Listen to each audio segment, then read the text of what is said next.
My name is Elena Wright, and while I lay unconscious in the ICU connected to tubes and machines, I didn't recognize my sister drained my entire life savings. $690,000. That was everything I had worked for, every extra tutoring session I stayed late for, every summer program I sacrificed my vacations for, every penny I had saved toward finally buying a house of my own. Gone. The worst part wasn't the theft. It was that she smiled while doing it. She smiled in selfies at my bedside, captioning them with words like family is everything and so blessed. She's still with us while she slowly unraveled everything I had built. And when I asked questions once I was strong enough to sit up and speak, my mother didn't ask what happened. She didn't even look surprised. She just looked at me and said, "Stop acting like a victim, Elena. Your sister's been through a lot too." I didn't argue. I didn't scream.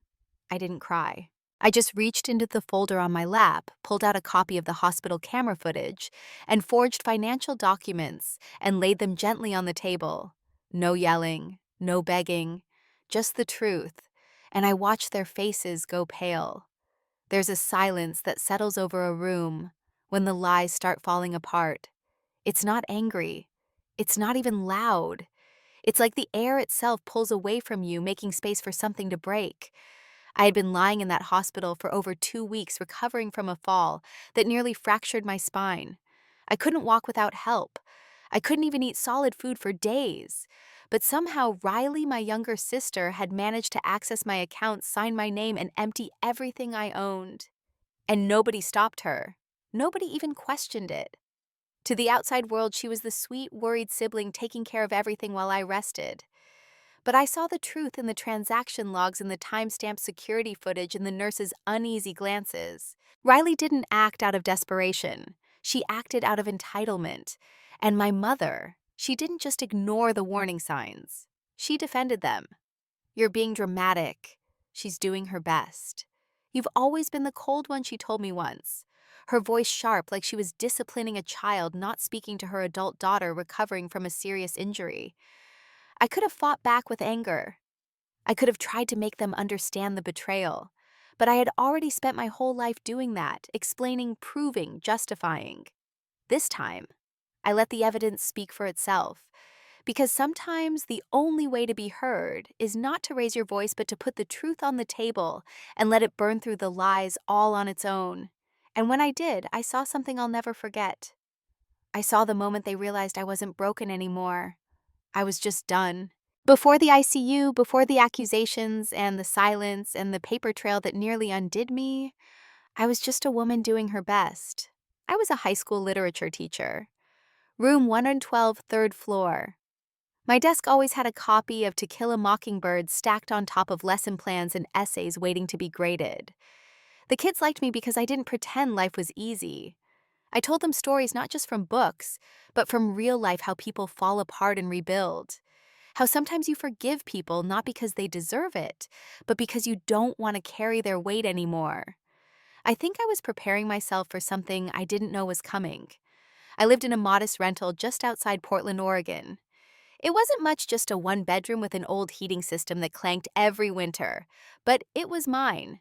Or at least, it felt like mine. I had a little garden on the balcony and a calendar on the fridge where I crossed off the days until I'd saved enough for a down payment on a house. That countdown was everything to me. Every tutoring gig I picked up, every weekend class, every quiet Friday night with tea and spreadsheets, I was building something solid. I'd worked hard for nearly a decade to save up what most people only dreamed of. $690,000. It wasn't an inheritance. It wasn't luck. It was mine. And yet somehow Riley thought it belonged to her too. Riley was my younger sister by 4 years. Growing up, she was always the charmer. Big eyes, soft voice, the kind of girl who could smile her way out of a parking ticket and have the officer apologizing for the inconvenience.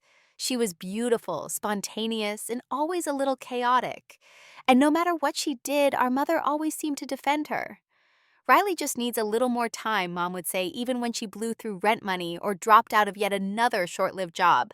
I can't remember a single time Riley paid me back. Not for the car repairs I covered, not for the medical bills I helped with when she didn't have insurance, not even for the credit card she borrowed for just a few weeks. But I kept helping, because that's what big sisters do. Or at least that's what I believed.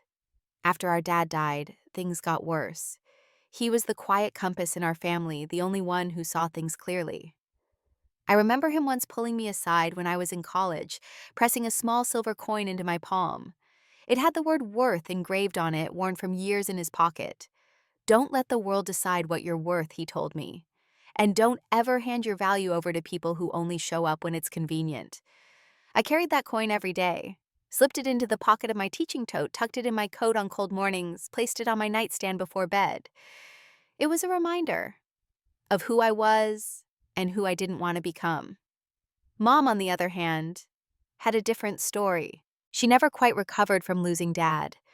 Her grief made her smaller and more bitter. And maybe to her, Riley was the piece she clung to her baby girl who always needed rescuing. Me, I was the strong one, the independent one, the one who, in her words, didn't need anyone. But strong doesn't mean invincible, and being independent doesn't mean you deserve to be abandoned. The last normal day, I remember I was grading essays about the crucible. My students had written these heartbreaking reflections on fear and truth and betrayal. I stayed late that day, then walked the stairs like always 3 flights up, no elevator in that wing. I must have been distracted or dizzy or just unlucky, because somewhere on the second flight my heel caught the edge of a step and I went down hard. I remember a sharp crack, then nothing. The next thing I knew, I was waking up 2 weeks later in a white room, my body stiff and aching, a nurse standing beside me with tired kindness in her eyes. "You're awake," she whispered. "You're lucky." Lucky. That word again. I wasn't sure what was real at first. The beeping machines, the distant voices, the smell of antiseptic. I thought maybe I was still dreaming.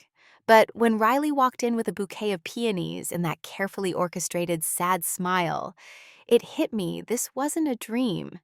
It was a nightmare. One I hadn't yet begun to understand. "Hey, sis," she said, brushing hair from my forehead like we were close, like she hadn't vanished from my life for the last 4 months. "Don't worry about anything, okay?" she whispered. "I've got it all handled."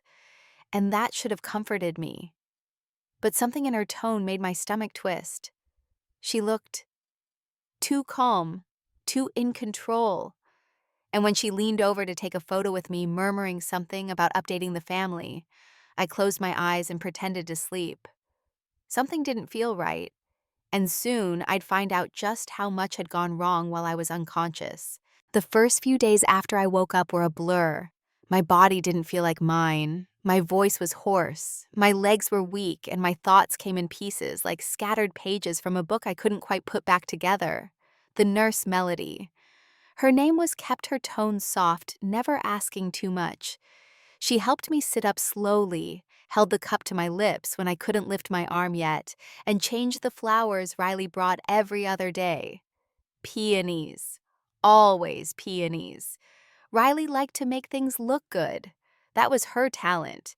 Whether it was dressing up a lie or decorating a room, she knew how to make people see what she wanted them to see. And from the outside, I'm sure it looked like she was the devoted sister. She showed up with organic juice blends and herbal oils, spoke to nurses with kindness and small bribes of coffee, sat beside me just long enough to snap a photo, then stepped out to make some calls. I heard her on the phone once just outside the room. Her voice dropped into a tone I hadn't heard in years, the same one she used as a teenager when she was scheming her way out of summer school. "Yeah, I've got it under control," she whispered. "She won't know. Not for a while, anyway." She laughed. I closed my eyes and pressed my fingers into the thin hospital blanket. It was still too soon to know what she meant, but my gut told me to pay attention. When I asked Melody if she could find my phone, she blinked at me like I had asked something strange. "Oh," she said slowly, "I think your sister has it. She told us you asked her to keep it so you wouldn't stress." That was odd. I didn't remember saying that. But then again, I didn't remember much from the ICU. I didn't argue. I just nodded and turned my face to the window. A day later, I asked to check on my insurance documents. Melody hesitated again. Riley's been handling the paperwork, she said carefully. She brought in a signed form saying, "She's your financial proxy while you recover." My heart thudded quietly. What form, I asked. She didn't answer right away, just gave me a look, one that lingered a little too long. A look that said, "I don't think this is right, but I can't get involved." That night I couldn't sleep. I stared at the ceiling, listening to the beep of machines and the distant hum of wheels squeaking down polished hallways. That's when I remembered the silver coin. It had been in my coat pocket the day of the fall. My favorite coat, the deep blue one I wore every morning. I asked a nurse to check if it had been brought in with my personal effects. It took a few hours, but she returned with a small plastic bag. Inside was the coin, worn smooth at the edges. I held it in my palm, whispering a prayer I hadn't said in years. "Dad, if you can hear me, I need to see clearly. I need to know." The next morning, I asked Melody for the hospital's shared tablet. Told her I needed to check something in my email. I logged into my bank account. It took a while. My fingers shook and the screen blurred, but when the numbers loaded, I stopped breathing. My savings account, once filled with years of careful deposits, was nearly empty. Thousands gone, in days. Transactions I didn't recognize, designer stores, airline tickets, boutique rentals, spa packages, wine deliveries. I'd been in a hospital bed, unable to speak. And someone had lived a full, expensive life in my name. My heart thudded in my ears as I scrolled faster and faster. 67,000 to a consulting firm I'd never heard of. 12,000 on a family vacation booking. 45,000 transferred to a personal PayPal account. The numbers blurred, but one name repeated in payment notes: Riley. I couldn't cry. I couldn't even speak. I just held the tablet to my chest and lay there with the coin in my other hand, letting the weight of it settle into my bones. That's when the shift happened. I wasn't going to wait for someone to fix this.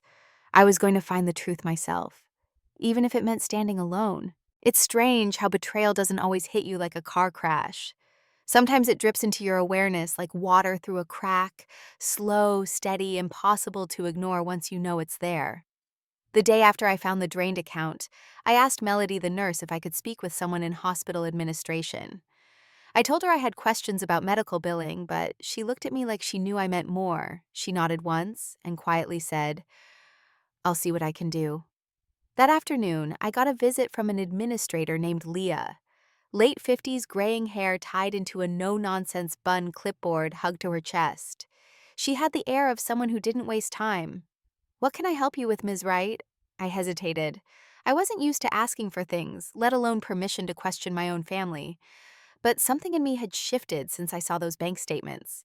"I want to see a copy of the financial proxy form Riley submitted," I said. "And, if possible, I'd like access to visitor logs. Security footage if that's available." Leah didn't blink. She just studied me for a long moment. "Do you believe something fraudulent happened?" I don't believe I said, my voice steadier than I felt. "I know."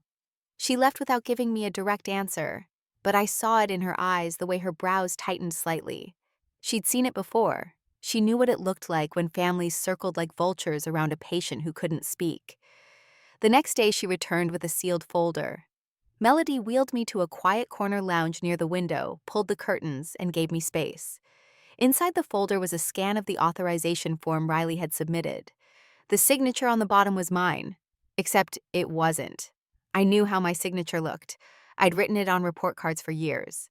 This one was a cheap imitation, a shaky attempt at mimicking the long E I always looped at the beginning. The date. It was during the time I was intubated, sedated, monitored every minute by machines.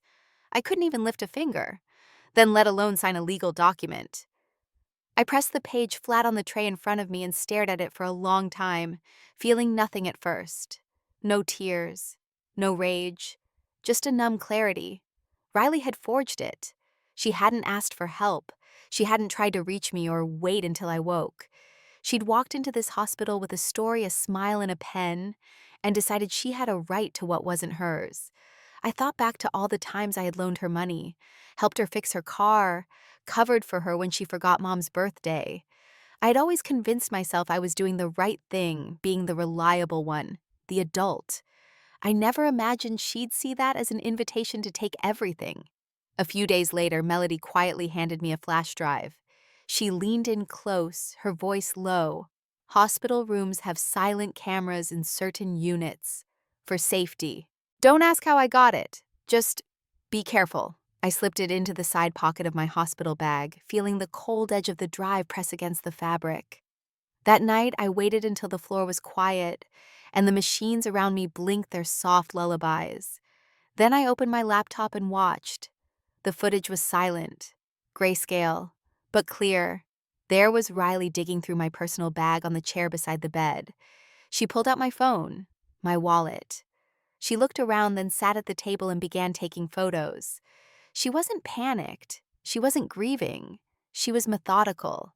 In another clip, I saw her on a call pacing the room while laughing as she said, "She won't even notice. By the time she's up, it'll all be settled." I don't remember much else about that night, except that my hand clenched so tightly around my father's coin that the grooves left little half-moon marks in my palm. The next morning I made a decision. Not out of vengeance, not out of anger, but because I finally believed that what happened to me mattered and it deserved to be addressed. I called an old friend from college, Ava Juneau. She'd become a quiet but relentless attorney over the years, working in family financial abuse and elder fraud. I remembered her saying once, "Sometimes the worst theft isn't just money, it's dignity." She picked up after 2 rings. "Elena," she said, her voice full of warmth and surprise, "I didn't waste time. Ava, I need help. My sister stole from me while I was in a coma." There was silence, then the sound of her chair creaking as she leaned in. "Tell me everything." I did. Every transaction, every lie, every fake signature and flower bouquet that masked something rotting underneath. "I'll come see you tomorrow," she said before we hung up. "We'll start there." That night, Riley visited again. She came in like always, perfume, strong smile, polished, speaking just loud enough for the nurses to hear. "You're looking better," she said sweetly. "You know I've been handling everything while you rest. Mom and I were just trying to help." I didn't say anything at first, just looked at her, really looked. And for the first time, I didn't see my baby sister. I saw a stranger holding a mask I had helped her build. When she leaned in to kiss my cheek, I turned my face away. She paused. "Something wrong?" I smiled faintly. "Not at all, just tired." She shrugged and walked out, tapping her phone screen before the door closed behind her. But I wasn't tired. I was wide awake. The day Ava showed up, it was raining, the kind of light, steady Oregon rain that settles into everything, your coat, your hair, your bones. She walked into my hospital room with a quiet kind of power. Not flashy, just firm, confident in a way I hadn't felt in weeks. Her black umbrella dripped against the tile floor as she folded it and leaned in for a gentle hug. Her perfume smelled like cedar and ink, like paper and purpose. "I've read your emails," she said after we sat down, "and I've looked through the documents you sent. Elena, you're not just dealing with a theft. This was coordinated fraud, identity theft, unauthorized financial access, possibly even wire fraud." I nodded, though it still felt surreal hearing those words attached to my name. "My life. I have video," I told her. She raised an eyebrow. "You do?" I pulled the flash drive from my bag and handed it to her. She plugged it into her laptop and angled the screen toward us both.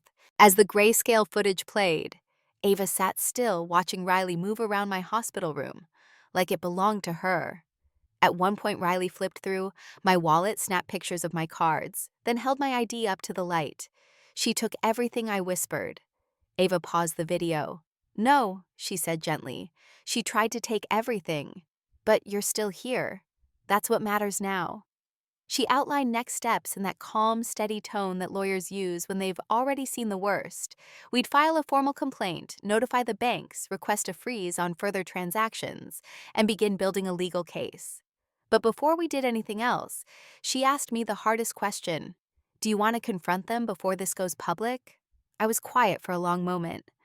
I thought about Mom's voice in my ear, cold, dismissive, telling me to stop acting like a victim. I thought about Riley standing beside my hospital bed, lying without hesitation. And then I thought about what my father would have said. Don't let them steal your dignity, kiddo. Yes, I said. I want them to see the truth with their own eyes. No more hiding behind guilt or denial. 2 days later, Ava arranged for a quiet meeting room at the rehab facility. Melody helped me into a chair and wheeled me down the hallway. I wore a soft blue sweater and brushed my hair for the first time in weeks. Not for them, for me. Mom arrived first, arms crossed, expression tight. Riley came next, dressed like she was attending a brunch, floral blouse, heels too loud for the floor. Neither of them greeted me. They sat across the table like I was a stranger. "What is this?" Mom asked flatly. "Why couldn't this be a phone call?" Riley just looked bored. "I hope this isn't about the money again. You've been through a lot, Elena. Maybe you're not remembering things clearly." I stared at her. That's what got to me, the ease, the boldness. Ava sat beside me and opened her folder. "This won't take long," she said.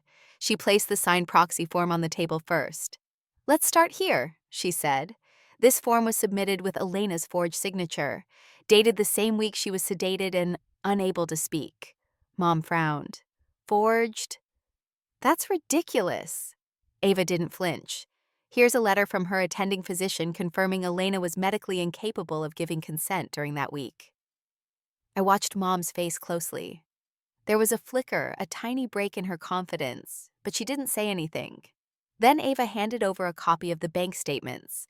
Page after page of unauthorized transactions, luxury shopping, travel bookings, online transfers. All during the time Elena was incapacitated. Riley laughed suddenly. "You're joking, right? Elena gave me access. She said I could use what I needed. She's just mad now, being dramatic." I was unconscious, I just said, finally speaking. Riley didn't look at me. She kept her eyes on Ava. "You can't prove anything." Ava clicked her laptop and turned it toward them. The footage played. Riley alone in my hospital room, opening my bag, taking my phone, copying numbers, talking on the phone, laughing. For the first time, her expression changed. Her mouth opened slightly. She reached out as if to close the laptop. "Don't touch it," Ava said sharply. Then silence. It was the longest silence I had ever experienced with my family. Heavier than yelling, deeper than any fight. Mom finally broke it. Her voice was low, almost inaudible. "Riley, please tell me this isn't what it looks like." Riley stood up abruptly. "You're seriously taking her side. She's the one dragging this family into chaos. I helped. I was there when you weren't." "She was in a coma," Ava snapped. "You were supposed to protect her, not rob her blind." Riley's face twisted. "I deserve some of that money." "You think I haven't struggled? You think being the fun one doesn't come with pressure? I've been cleaning up after everyone for years. And what does Elena do? Sit behind a desk teaching teenagers about books nobody reads." My mouth opened then closed again, because in that moment, I realized something. She didn't feel guilty. She felt justified. "You're not going to get away with this," I said quietly, "and I'm not going to let this end with just a conversation." Mom stared at me, pale, silent. I turned to her, the coin in my hand under the table, grounding me. "I needed you to believe me," I said. "Even now I can't tell if you're more upset about the theft or the fact that I'm doing something about it." She didn't answer. She didn't have to. I gathered the documents, closed Ava's laptop, and pushed back from the table. "I'm not asking for your apology," I told them. "I'm just letting you know what happens next." Riley scoffed. "You don't have the guts." Ava stood. "She has the truth. That's more than enough." When we left the room, I didn't cry. I felt something different, like the air had cleared, like the weight had shifted from me onto the ones who had carried lies for too long. I wasn't healed, not yet, but I was no longer powerless. The day the legal notice was delivered, I didn't feel triumphant. I didn't feel angry either. I felt clean. Like the moment after a storm passes, when the sky is still gray but the air feels sharper. I was sitting at my small dining table in the rehab center's apartment suite, the coin in one hand and a warm mug of tea in the other, when Ava called. "It's done," she said. Notice has been served. The bank account is frozen. They can't move anything else. I closed my eyes and let the words settle. She continued, police are reviewing the documents now. The footage, too. It's strong, Elena. Really strong. They may request a formal interview with you in the coming days. I'll be there for that. I thanked her and ended the call. It all felt surreal. Not because I doubted the outcome, but because, for once, I hadn't backed down. I hadn't softened it to keep the peace. I hadn't smoothed over someone else's wrongdoing just to be called the good daughter, the mature one. That version of me was gone. Later that evening, my phone buzzed. Notifications, dozens of them. Missed calls, messages from people I hadn't heard from in years. Neighbors, church acquaintances, old coworkers. All checking in, most with the same awkward tone. I heard something about Riley. The story had started to spill. It always does when the truth leaks out into small towns and tight communities. Riley didn't wait for anyone else to frame the narrative. She went live on social media, her face, tear-streaked voice trembling with perfectly timed pauses. She's twisting everything she said to her phone, her mascara slightly smudged. I've done nothing but take care of Elena, and now she's accusing me of stealing, after all I sacrificed. She let out a shaky breath. I used some of her accounts, yes, but she told me to. She asked me to. And now, she's making me look like a criminal. In the background, I could hear my mother's voice soft, like she thought she was off mic saying, "Just keep calm, honey. People know who you really are." I watched the video in silence. Then I turned it off, because I knew who I was too, and I knew what they had done. By the next morning, a few people had taken Riley's side. They shared long Facebook posts about how families should never turn on each other, and we all make mistakes. But something shifted when Ava released the statement from our legal team, a concise, measured explanation with excerpts from the evidence, the document Riley forged, the medical proof I couldn't have signed it, the footage of her digging through my belongings. It wasn't just a family argument anymore. It was a case. I stayed quiet publicly.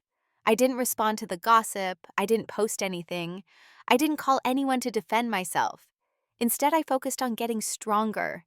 Each morning, I did my rehab exercises. I walked the hallway slow and steady, cane in hand. I returned to reading the kind of novels that reminded me who I was. Quiet stories about women finding their voice. I journaled. I made tea. I paid attention to my breath. I let the storm rage without inviting it in. One morning, Melody knocked gently on my door. "There's someone here to see you," she said. I braced myself. "Who? Your mom." I hesitated, then nodded. Valerie stepped into the room slowly. She looked older than I remembered, not just tired, fragile.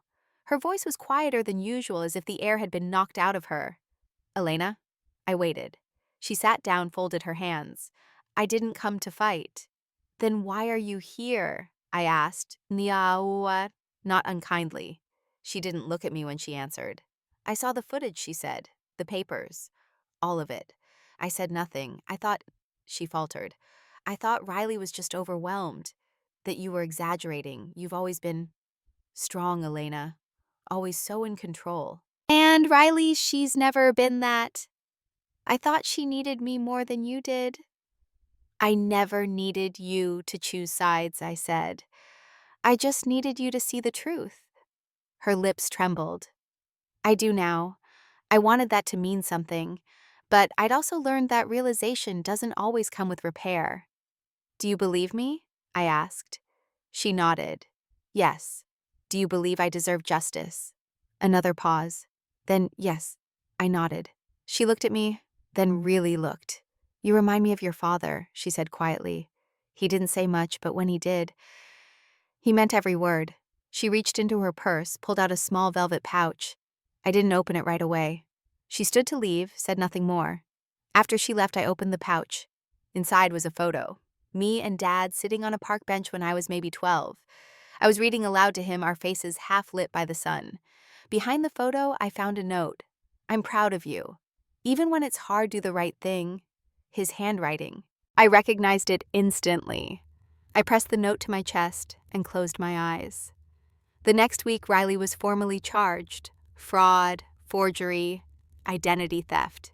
She wasn't arrested on the spot, but the court date was set. Ava kept me informed of every step, every response from their lawyer, every document we needed to file. I didn't see Riley again, but I didn't need to, because the truth was out there now, and I had nothing left to prove. When I finally left the rehab center, the air smelled like early spring wet earth blooming lilacs, and the faintest trace of cold still clinging to the breeze. I stood outside for a long time just breathing, not thinking, not planning, just being. Ava drove me to my apartment. The building hadn't changed, but something inside me had. I no longer saw it as a temporary stop on the way to something better. For now, it was enough, and it was mine. Inside, I moved slowly. My body still ached in places that reminded me of everything I'd survived. I left my suitcase by the door and walked into the kitchen. The fridge hummed, the clock ticked steadily on the wall, the world kept turning. I made tea, not for any symbolic reason, not for closure, just because I liked the ritual, the steam, the warmth, the familiarity of it. I sat at the table, the same one where I used to write lesson plans and review my savings spreadsheet, and let the quiet wrap around me. There were still calls coming in from relatives, some who'd heard Riley's version first, others who had stayed silent until the court notice landed. Most didn't know what to say. I stopped trying to help them find the words. Instead, I let silence answer for me. Some truths don't need to be explained. They just need to be lived with. I returned to teaching part-time in April. It was harder than I expected. My body tired faster, and my students, many of whom had followed my recovery through whispered rumors and awkward stares, treated me with a strange reverence at first. But then one morning, a student handed me a copy of Jane Eyre with a post-it that read, "You remind me of her." When I asked why, she shrugged and said, "She didn't let anyone take her peace, even when people tried." That stayed with me. At night, I took long baths. I listened to old jazz records Dad used to love. I picked out a new journal and wrote not because I had answers, but because I had thoughts that needed somewhere to live outside of my chest. One evening, I finally visited the credit union to close out the empty savings account Riley had drained. The woman at the desk looked uncomfortable as she pulled up my profile. "I'm so sorry this happened to you, Ms. Wright." I nodded. "Me too. But it's done now." She handed me a small check, a reimbursement the bank had recovered from one of the flagged transactions. It wasn't much, a few thousand, but I took it with gratitude. On the way home, I passed a little bungalow for sale near the edge of town. Small, yellow trim ivy along the side, the kind of place you could grow into. I pulled over and stared at it for a while, imagining bookshelves and sunlit mornings and silence that felt like safety, not punishment.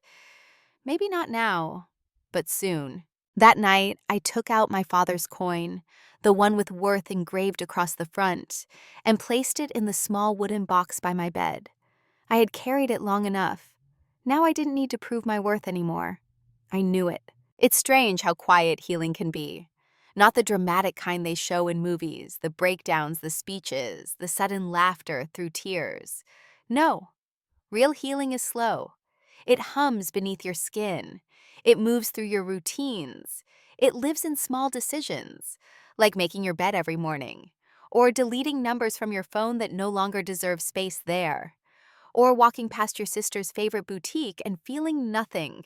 For a long time, I thought closure meant forgiveness, that I couldn't move on until I had some clean, satisfying ending, and apology maybe, a final confrontation, a hug, something. But that's not how it works. Closure is a decision. You choose it. I chose it the night I stopped checking Riley's social media.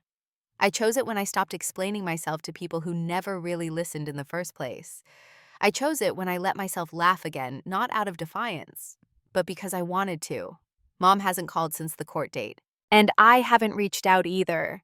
There are days when I feel a dull ache about that.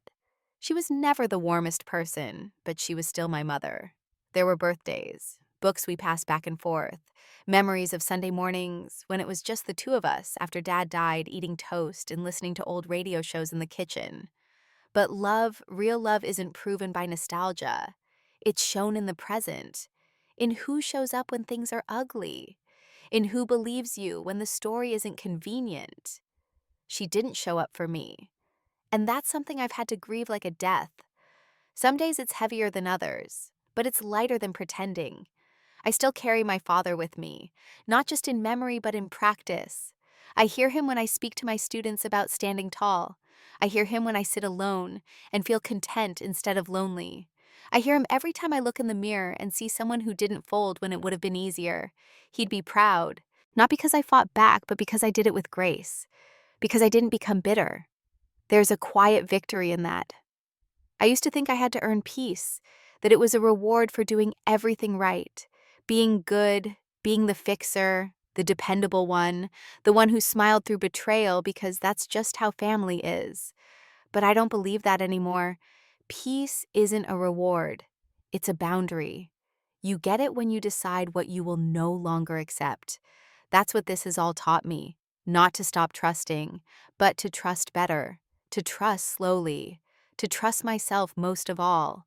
Now my days are simple again. I teach, I write, I walk, I read under soft lamplight.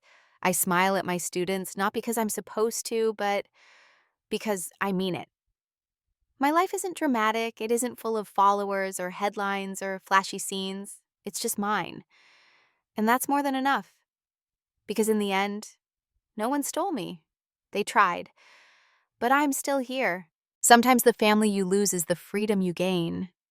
I used to whisper that line to myself in the early days, not sure I believed it yet.